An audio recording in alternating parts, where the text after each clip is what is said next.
Okay, good morning. Are we working? Okay, good morning. So at the end of the last class, we were talking about relationship between classes, and we were talking about aggregation in particular. So recall that aggregation and composition are just stronger forms of association. Right? And the terms aggregation and composition are used to describe a relationship between objects where an object is made up of other objects. Right? So another way to say this is that both terms describe the has-a relationship. Right? So for example, the university has a collection of departments, or the university is made up of a collection of departments. Right? Each department has a collection of professors, or each department is made up of a collection of professors. Right? So in these examples here, the university is, you'll sometimes see that called the whole object, right? Or the composite object, or the aggregation, or the aggregated object, right? And the departments here would be the parts, right? So it also describes a whole part relationship, right? Some object is made up of a bunch of other, one or more other objects. Right? So in the department example, the department would be the whole, the professors would be the parts. Right? Now the composition implies ownership, but aggregation does not. Right? So that's the difference between those two. And furthermore, aggregation and composition are one-way relationships. So the whole is made up of the parts, but the parts are not made up of the whole. Right? So the department is made up of the professors, but the professors are not made up of the department. So these are one-way relationships. And we looked at this person class as our last example before we ended the lecture. So a person is made up of a name and a string, a string and a date, right? Where the string represents the name, the date represents the birth date. Right? So you have a person. Each person object has a string object and has a date object, right? Or has a reference to a string object and has a reference to a date object. Right? If you're going to implement person as an aggregation, it ends up looking like this. Right? So in other words, it looks exactly like how you would implement a class if I hadn't told you about aggregation or composition. Right? So if I just told you, look, every person has a name and a date, you would probably write this name equals name and this birth date equals birth date when someone gives you the name and birth date. Right? If I asked you to write a method that returns the name, you would probably write this, return this name. And if I asked you to write a method to return the birth date, you would probably return this dot birth date. Right? So it looks exactly the same as any class, as a simple class that you would be able to implement right now. So in this example, person uses aggregation. Right? In the constructor, there's no new string created for the name, and there's no new date created for the birth date. Right? So in other words, the name and the birth date objects, those are shared with whoever created the person. Right? So whoever called the constructor, they also have a reference to the name and they have a reference to the birth date. Right? And so when you end up in a situation where you have two or more variables pointing to the same object, oh wait, that's not where to go, hang on. Oh wait, where to go? Okay, maybe I missed it. Okay, so you end up in a situation where two or more variables point to the same object, right? So in this example here, the programmer who makes the person object, right? They have a reference to a string S and they have a reference to a date D. Right? Internally, the person object has a reference to that same string S and to that same date D. Right? So now there's two variables that refer to the string Billy Bob. Right? So there's a variable S and there's a variable P dot name. Right? There's two variables that refer to that date, March 26, 1991. Right? There's the variable D and there's the variable P dot birth date. Right? So when you have two or more variables that point to the same object, we call those aliases. Right? So different names for the same object. Right? Here's a memory diagram if you want to see the memory diagram for what this looks like.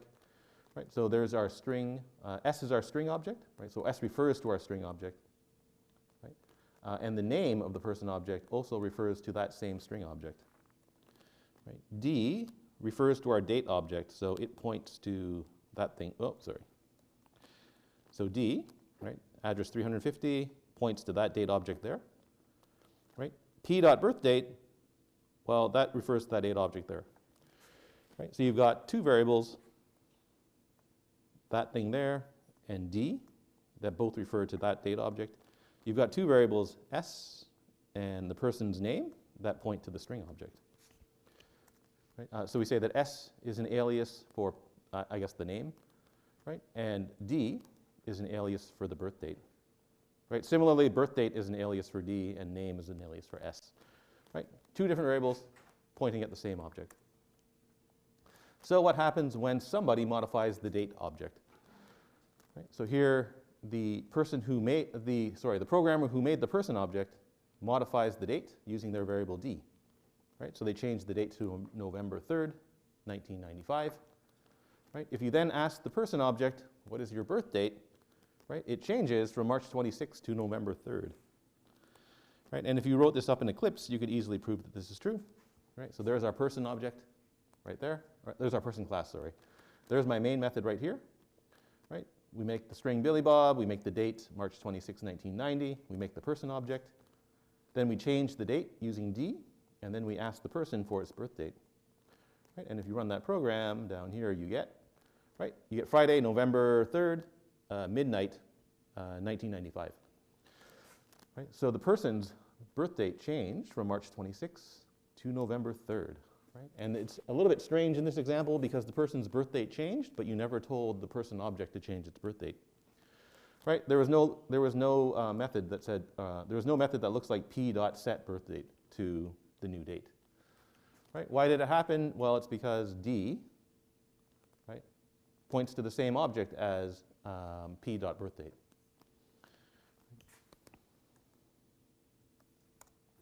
Okay, so the date instance is shared by the client, or by the programmer, I guess, and the person object. Right? So the client can modify the birth date using D. The person instance P sees a modified birth date. Right? Similarly, if inside the person class you change the birth date, then whoever has that reference D, well, they also see the change in the birth date. Right? So if P's birth date changes, then the client's version of the client's object that's pointed to by D also changes. Right? So in other words, nobody owns this date object. It's shared ownership. Right? Anybody who has a reference to that date object has ownership of that date object. Right? Has partial ownership of that object. Right? Now, what about the string? Right? So what about that string S?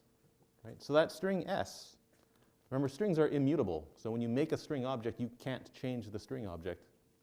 Right? So that name Billy Bob, that string that represents the name Billy Bob, it's always Billy Bob.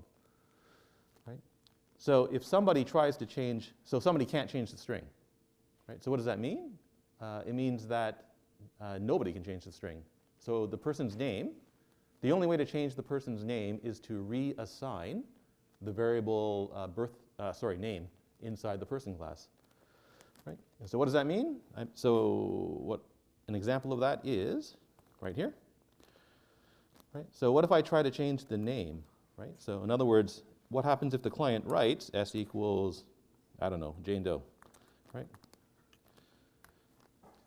So what does that do? That actually makes a new string object that represents the name Jane Doe. Right? So you get a new string object. Right? S gets reassigned, or S points to that new string object now. Right? But the person's field called name, that doesn't change. Right? So in other words, do I have a getName method? No, I don't have a getName method. Oh, I do have a getName method. So what happens now if I print out the person's name? Get, like that. Right? Well, if you print out the person's name, it's still Billy Bob. Right? Why does it not change? Because I reassign the variable S. Right? But I did not reassign the variable this.name or p.name. Right? So the only way to change the name of the person is to add a method to the person class where you can actually reassign the name to something else. And so what's the implication of that? Right? Well, the implication of that is that if you use immutable objects, right, then you don't have to worry about sharing those objects with other people, right, or with other objects.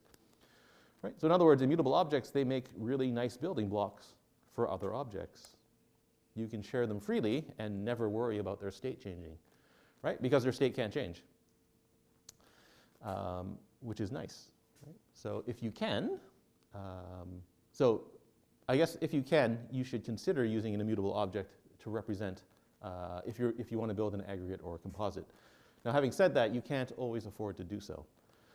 Right? So the price of using an immutable object is, if you want to change the state, you have to make a new object. Right? So if I want to give that person a new name, I have to make a new name object, a new string object. Right? If you're doing this a lot, you're making lots and lots of new objects, right? Which cost time and memory. So you're not always willing to pay the price of using an immutable object. Right? Sometimes it's appropriate, sometimes it's not. Okay, if I wanted to draw the UML class diagram showing an aggregation relationship, then it looks something like this. Right? So you have the whole object, right? So that's our aggregate called person. Right? What's a person made of? Well, it's made up of one date, right? So that's what the one means, right? And it's made up of one string, right? You indicate that's an aggregation by using an open diamond on the whole object, right? So person is an aggregation of one date. Person is an aggregation, whoa, sorry. Hey, person, sorry, my control key is broken. Hey. Okay, the person is an aggregation of one string. Right? So that's what the open diamond means. Now there's also a closed diamond. A closed diamond means something else. Okay? The diamond goes on the whole object, right? So it goes on person in this case. And so that UML diagram shows you the structure of a person object. Right? You have a question, or are you just, no? Okay. Here's another aggregation example. So this is the bouncing ball example. And I think I showed you this in class earlier. You have the source code for this. It's inside the, here, I'll show it to you.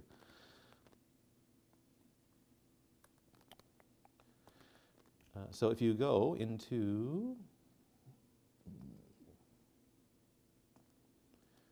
that one, right? So the notes basics geometry, that's where point 2 and vector 2 first showed up.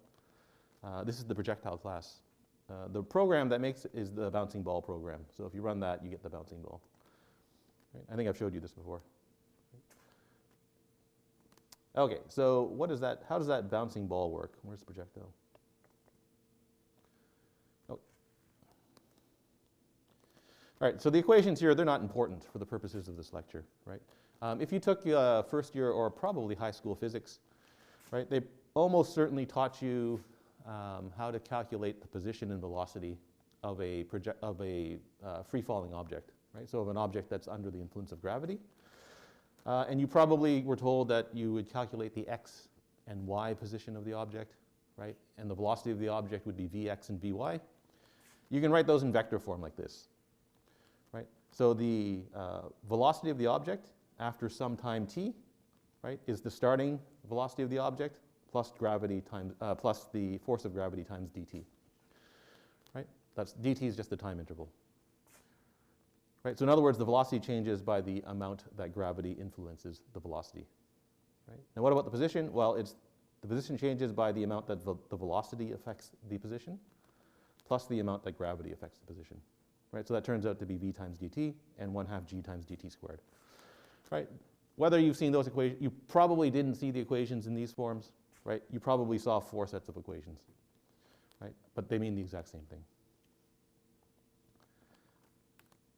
Okay, so I want to implement that projectile, right? So every projectile then has a position, right? Oh, sorry, right? So a projectile or a free-falling object, right, has a position represented by a point 2 object, right? So projectile is an aggregation of one point, right?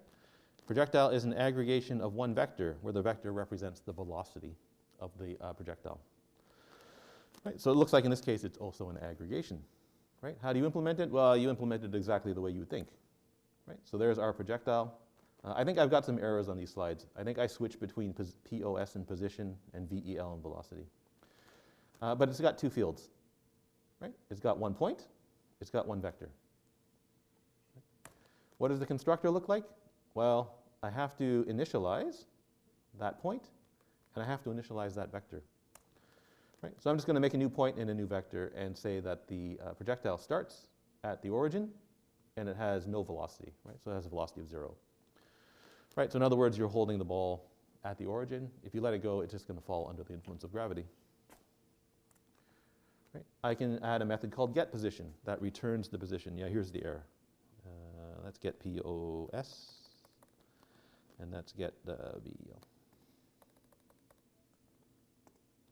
Right, so how do you get the position? Well, I'm just going to return the point. Right? I'm going to return the reference to my internal point. Right? And for the velocity, I'm just going to return the reference to my internal vector. Right? So in other words, probably the exact same way you would implement this if I'd given this to an assignment a week ago. Right? How do I set the position? Well, set positions get a little bit funny here. So it sets the position of the projectile to the specified position P, and it returns the old position of the projectile, right? Because someone might want to know what was the previous position of the projectile before they move, after they move it. Right? So to get the old position, I have to remember what is the current position. Oh, sorry. Right? So what's going on with my keyboard? All right, so the old position is the current position. Right? Change the current position to P, and this return the old position. Right? So that's how you that's how you write a mutator method that returns the previous value of the thing that you just changed. Set velocity is exactly the same thing. Change the velocity of the projectile to V, returning the previous velocity. Right? So the previous velocity is just the current velocity. Change the current velocity to V, and then return the old velocity. Right? Again, not hard. Moving. So move just implements those two equations I showed you. Right? So the velocity changes as, right? So the new velocity is equal to the old velocity plus the vector g times the scalar dt. Right? So the velocity, the current velocity, right, equals, sorry, the new velocity equals the current velocity, so that's this dot VEL, plus, right, so add the vector equal to gravity, g, times dt. So how do I multiply g and dt? Well, I use the multiply method in vector 2. That gives me a new vector. I add that vector to the velocity. Right, so that equation there, these are just implementing the two equations from the previous slide. Right, if you look at how the position is updated, you can convince yourself that the position is updated correctly as well. Right, again, how you implement these equations, not important for the purposes of this lecture. Right, implementing this class is pretty easy. Right. You could probably do it in a couple of minutes, right? Well, assuming you could puzzle your way through these two equations, you could probably do it in a couple of minutes, right? The fields, there's nothing special about the fields, right? You've got a point, you've got a vector, right? The point and vector fields, they just point to some other point in vector that someone gives me when they call set velocity or set position, right? The accessor methods that return the position and velocity of the projectile, you just return the fields, right? So just return this dot VEL and this dot POS. Right? What do the mutator methods do? So if someone gives me a new position, I just set my internal point to point to the new position. Right? Someone changes the velocity, I just set my internal vector to point to the new velocity. Right? And so we say that the projectile fields, right, this dot POS and this dot VEL, they're simply aliases, right? Because whoever changes the position or velocity of the projectile, right, they have a reference to those points and vectors, right? And the projectile, its internal fields, they're the same reference, they reference the same objects as whoever called set velocity or set position.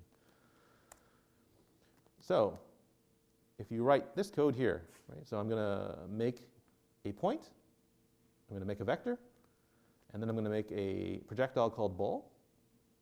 Right? I'm going to set the position and velocity of the ball to that and that. Right? So what does that look like in memory? Right? So that's my point. Right? So that point is the object at address 250. Right? So there it is. Oh, sorry. There it is right there. Right? There's the velocity VEL. Right? That's the vector at that address. So that's the vector object there. Right? There's your ball object. right? So there's the ball object is sitting here, right? Inside the projectile object, it has a field called POS and VEL, right? What does that point, right? So what does that refer to? Well, it refers to the object at address 250. So in other words, it refers to that object there, right? What about velocity? Well, it refers to that object there, right? Which is that one there, right? So you've got two objects, or you've got the client, the main method, right? You've got a projectile object, right? But you only have one point object and one vector object, right? So in other words, the main method and the projectile object, they share that point and they share that vector, right? Anybody who changes that point, so if the client changes this point, then the projectile is going to see the changed point, right? If the projectile changes that vector, then the client or the main method will see the changed vector. Right? So for example, if I ask the ball for its position, right, and then I ask, right, is that position the same object as that object there? Right? I'm not asking if they're equal, I'm asking are they the same object? Right? That prints true. Right? Why does it print true? Because when I ask the ball for its position, right, it simply returns that value right there. Right? So it returns the value of that reference there, which is just 250. Right? What does ball position equals POS mean? It means is that value equal to that value? And the answer is yes. Right? So yeah, they point to the same object. What happens if I change that point there? Right? So I change the point using the variable POS. Right? I changed to minus 99 to minus 22. Right? Now here's the really wacky thing. Right? I don't even ask the ball for its new position. Right? So I don't have ball.get position anywhere. Right? I did it up here, but I don't do it again. Right? Instead, I change the position of the point, and then I just print out ball POS again. Right? And what happens is you get the point minus 99 minus 22. Right? So I didn't ask the ball to change its position, and I didn't ask the ball for its new position, and yet its position still changes. Right? Why does it change? Whoops. Right? So when the main method changes the position of POS, right, then it changes the position of that object. Right? What does ball POS point to? Well, it points to that object. So if you print out that object, you get minus 99 to minus 22. Right? Now you've got three variables that all point to the same object. Right? You've got POS, you've got ball POS, and you've got the projectile's POS field. Right? They all point to the same object. Right? So if any of them change that object, they all see the change. All right, so if the client, or if somebody else, right, gets a reference to the position or velocity of the projectile, right? So in other words, if somebody gets a reference to that or that, right, then whoever gets that reference can change the quantities of the projectile, right? So they can change the position and the velocity of the projectile without asking the projectile, right? So here, we change the position of the ball without ever asking the ball, right? Now, you might think that this is messed up, right? You shouldn't be able to do this, right? I've got this projectile. If I want to move the projectile, I should ask the projectile to move, right? And so you might think this is all wrong. So the answer is it's not wrong, right? So this is not a flaw of aggregation. There's not a programming error here, right? This is simply the way things work, right? It's just the way things work. It's just the way that aggregation happens to work, right? Aggregation says you share ownership of your objects. So if somebody changes your object, then you're going to see the change as well. Right? So it is not a flaw. It's not an error. It's just a consequence of choosing to use aggregation. Right? So it's just a consequence of choosing. It's just a consequence of what happens when you use aggregation. All right. Now, what happens if you say, well, look, this is. I really don't want to be able to. I really don't want to let someone change the position or the velocity of the ball without asking the ball. Right? Now what do you do? Right? So the answer is, well, now you have to use composition. Right? And that's what the next part of this lecture is about. Okay, does anyone have any questions about what happened in that previous example? Anybody? All right. So what does composition mean? Right? Composition still means has-a, right? So it's still a stronger form of association. Furthermore, it's a stronger form of aggregation. Right? So composition means X has a Y object and X owns that Y object exclusively. Right? So if I want the projectile to be a composition of a point and a vector, right, I have to make sure that the projectile exclusively owns that point and velocity and that vector. Right? So in other words, X has exclusive access to its Y object. Right? So what does that mean? That means the X object will, in general, not share references to its internal objects with other people. Right? So I'm not going to share the point, or I'm not going to share the field this.pos or the field this.vel inside the projectile class. Now, what does that mean?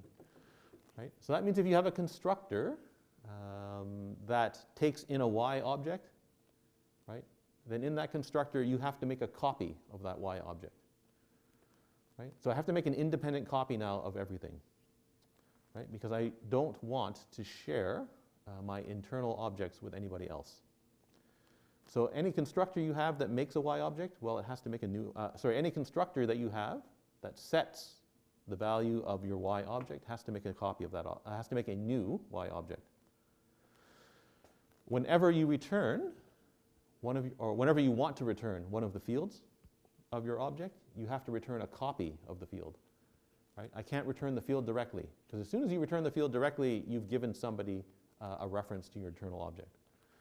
Right? In other words, you don't have exclusive access to that internal Y object anymore. So now you have to return a copy. If you have a mutator method that changes or that takes in a Y object and changes your internal Y object to be equal to that Y object, you have to make a copy of the incoming Y object. Right? So all of those quote-unquote new Y objects, those are called defensive copies. Okay, so when you implement a composition, right, you have to pay attention to all of your methods that either look at or modify your internal Y object. Right, so what about the no argument constructor? Well, the no argument constructor always has to set the value of your Y object. Right? So this dot Y equals blah, right? New something, right? Make a new Y object. Okay, so you do that anyway. This is not really a defensive copy, right? You have to do that anyway. Okay, what about a copy constructor? Right? So if I have a copy constructor, so not a copy constructor, I'm sorry.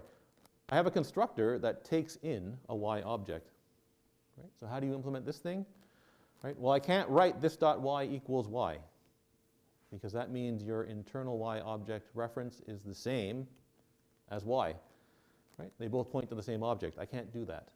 Right? So what do I have to do? The first thing you have to do is you have to make a copy of the incoming Y object. Right?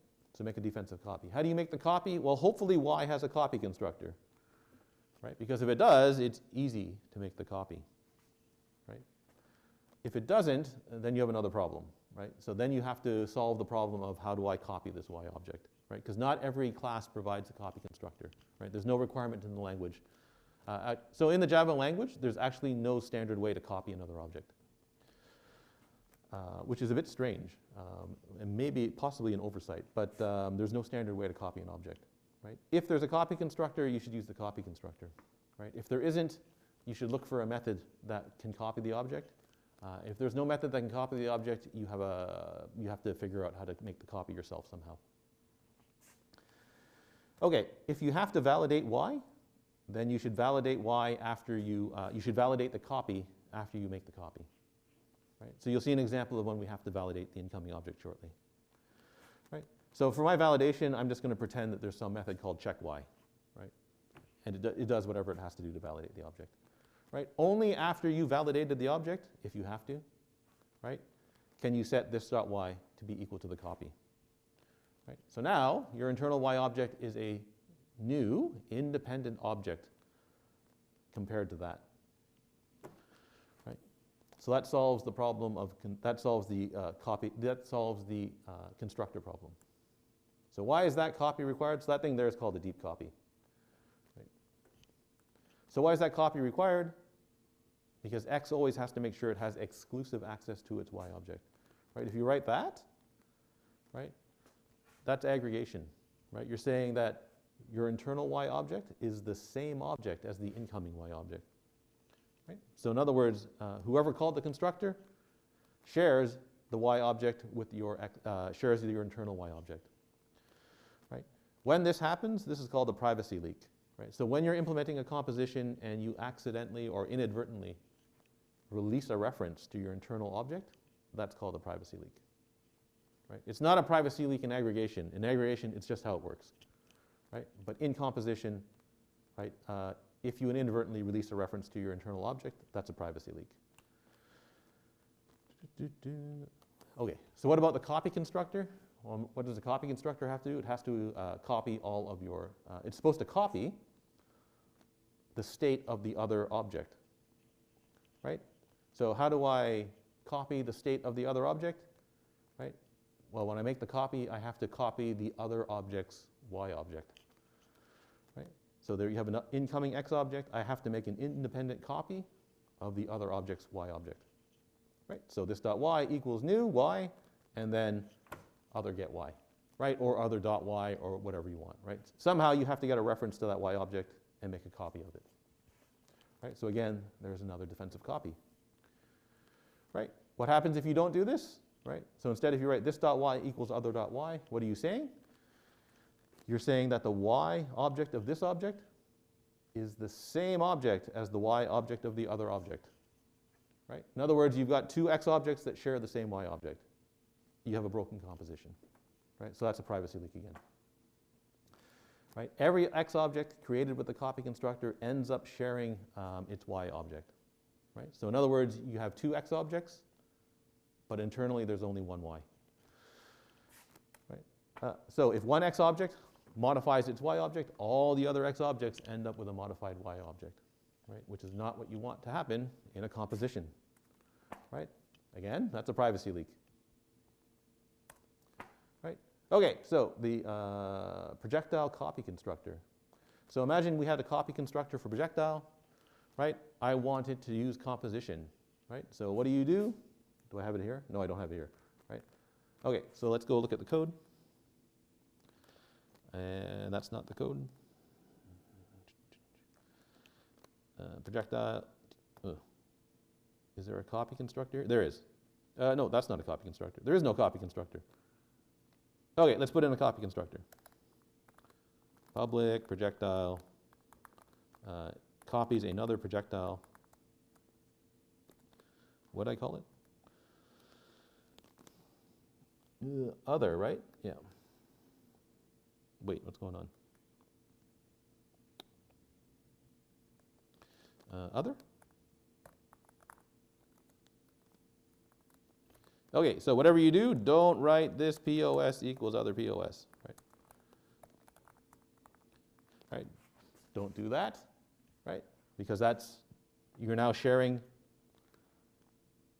right? That's saying that your internal point is equal to the same object as the other projectile's internal point, right?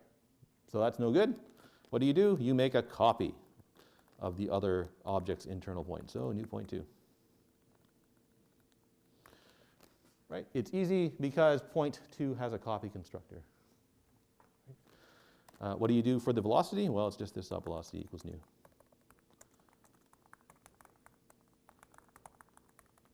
Okay, right? That's it. You're done. Now, what's the problem with this?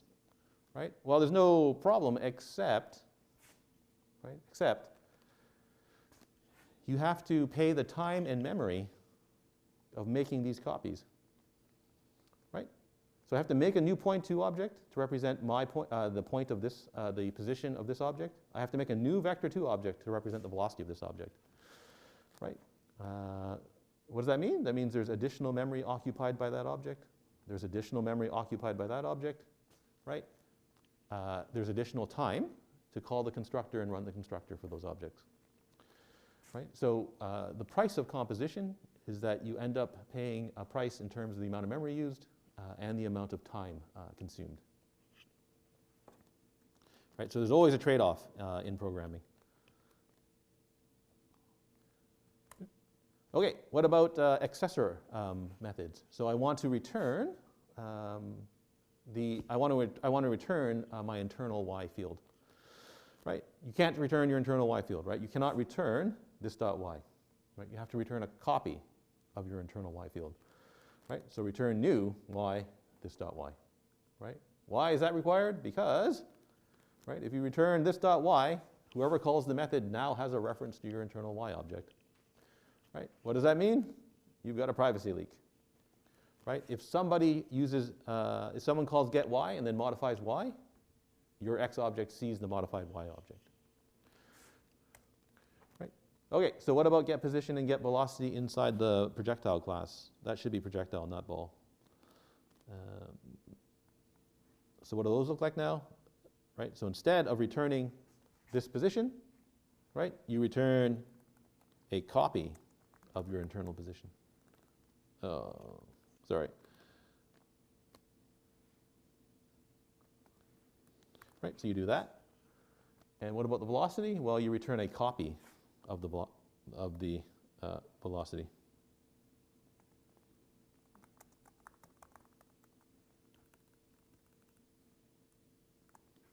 Like that, right? Okay, what about mutator method? So this should all be, this should be getting old right at this point, right? So in the mutator method, I want to change the internal y object given this incoming y object, right? So instead of writing this y equals y, what do you have to do? You have to copy the object instead, right? So the very first thing you do, make a copy of the object. If you have to validate the object, validate it now, right? So I've got this made up method called check y that validates the object, right? And then only after you validated the object can you write this y equals copy y, right? Why is the copy needed? Because, right, it's always the same answer, right? X object has to have exclusive access to its y object, right? If you write that, right, you're saying that your internal y object is the same object as that y object, right? Again, you have a privacy leak. Right, so how are you going to fix these? You're going to write this position equals new, point 2 position. This velocity equals new, vector 2 velocity, right? And away you go. Right. Okay, so what's the price of defensive copying? Well, I need to spend time copying the objects, right? And I need to spend memory to store the new objects, right? If I return, so if someone calls get position, right, and they don't actually use the return value for anything, right? You've made a new object, you've given it to the caller, right? They use it for something or they don't use it for something, right? Then the garbage collector has to come along and get rid of that defensive copy, right, at some point. Right? So what does this mean? So that bouncing ball program calls move followed by get position every 25 milliseconds. Right? So every 25 milliseconds, you're making a call, you're making a defensive copy when you call get position. Right? What does that mean? So every time you move, right? So every time that bouncing ball moves a small amount, you end up making roughly 40.2 objects, right? Every second. Right, just for that one projectile, right? So you're making 40.2 objects, and the garbage collector is getting rid of 40 objects every time, every second, right? That's just one point, right? That's just one bouncing ball, right? In a modern video game, you can have literally millions of objects on the screen at the same time, right? So take that 40 and multiply it by millions, right? And you've got lots and lots and lots and lots of memory and time being consumed. Which you probably can't afford to do, right? So there is a price to using composition. Okay. Now, why do you actually need to use composition? Do I want to do this? Yeah, let's start this. I'm going to end at quarter after. Well, I'll see how far I can get before it makes sense to stop. All right. So there's this price to using composition, right? You have to pay the price of the memory and time needed to make all these copies. But sometimes you have to pay that price, right? So remember what a class invariant is, right? So a class invariant is some property, of the state of an object that's always true. Right? That's not exactly correct. Right? So it's true immediately after the constructors run and immediately after any public method runs. Right? So in other words, it's some condition about the state that looks true to anybody that's outside of the object. Right? So for example, the counter class, its class invariant is that the value of the counter is always between 0 and integer max value. Right? It's never negative. So what does that mean? So the constructor has to make sure that the class invariant is true when the constructors finish running. Right? Every public method must ensure that the class invariant is true after it's finished running. Right? Now, internally in those constructors and methods, the invariant's not always true. Right? But after they finish running, the invariants have to be established. Okay, so I'm going to make this class called period that represents a period in time. Right? So maybe, so you might use this, for example, if you're writing a calendar program, right? And you want to put in meetings, right? So every meeting has a start time and an end time, right? So every period has a start time and an end time. Now, if you're going to do this sort of thing, there is an important invariant that you have to ensure, right? The start time must come before the end time. Right? It doesn't make sense to have a period of time where the start time comes after the end time. Right? So there's an important invariant here. You can read all about this if you click that link there, or if you get the book Effective Java from the library. Right? It's available in electronic form. So if you want to read it, you can get it there. Okay, so I want to represent a class that represents a period of time. Right? How am I going to represent the start and end times? I'm going to use this thing called date. Right? So this is Java util.date. It's just a class that's able to represent basically time, right? Time and day. Time, day, year. Right? So I'm going to use two dates to represent the period. Right? It has an important invariant. The start time of a period is always before the end time. Right? So in order to ensure that the invariant is always true, right, I have to use composition, and you'll see why shortly. Right? So my period class is a composition. So that's what the solid diamond means. Right? The solid diamond means composition. Right? Period is a composition of two date objects. Right? So that's how you read that diagram there. How does date work? Well, date's a really bizarre class, and you're actually not supposed to use it anymore. So you're actually supposed to, I forget what the actual class you're supposed to use is now. But you're not supposed to use date anymore, because it's really kind of, it's a very strange class to use. Right? But what's important in for our purposes is that you need to know how to copy a date object, right? Because we're implementing composition. Right? So I have to make all these defensive copies. How do I copy a date object? If you look in the date class, there's no copy constructor. Right? So instead, what you have to do to copy a date object is to write the following. Right? If I want to copy D, I have to write new date and then d.getTime. Right? And getTime returns some long value, I think. Long or I think it's a long value. Right? It returns some long value. Right? So that's how you copy a date object. All right, so how do you implement this class? Well, it starts the same as any other class. Right? Public class period. It's a composition of two date objects, so I've got two fields of type date. Right? One's called start, one's called end. Right? Start time, end time. All right, I now need to initialize the start time and the end time. What's this one? Okay, so I've got a constructor where somebody can specify the starting time and end time. Right? So it's going to set the start time to that. We're going to set the end time to that. Right? I have an invariant. Right? So the invariant says that the start time must come before the end time. Right? So how do I compare two dates? Well, dates got compare to. Right? So if start.compareToEnd is greater than 0 means start time is greater than the end time. Right? So the start comes after end. Right? So if that's true, I'm going to throw an exception, right, and refuse to make the object. Okay? So that just checks, does the start time come after the end time? Right? And then I'm going to write this start equals start and this end equals end, right? Which is what you would have written if period was an aggregation, right? But it's not, it's a composition. Right? So what's the problem? Right?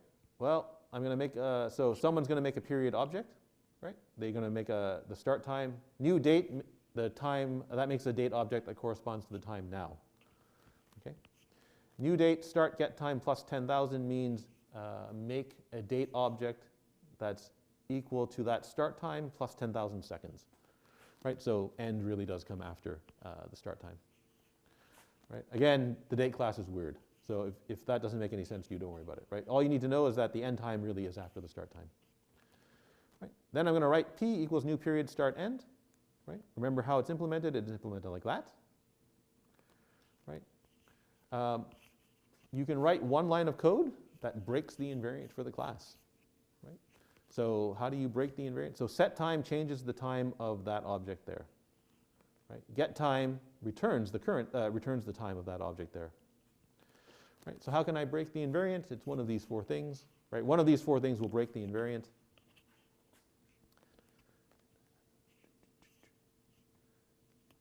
Anybody want to pick one?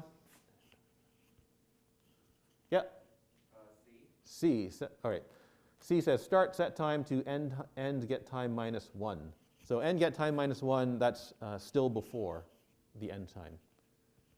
Right? So that's 1 millisecond before the end time. Right? So the start still comes after the end time. Right? It's the last one. Right? End dot set time to start dot get time. That makes the start time and the end time the same. Right? They're equal. Right? So that changes that and that. Right? So end dot set time changes this object here. Right? Whatever object this refers to. Right? And it sets its time to be equal to the start time.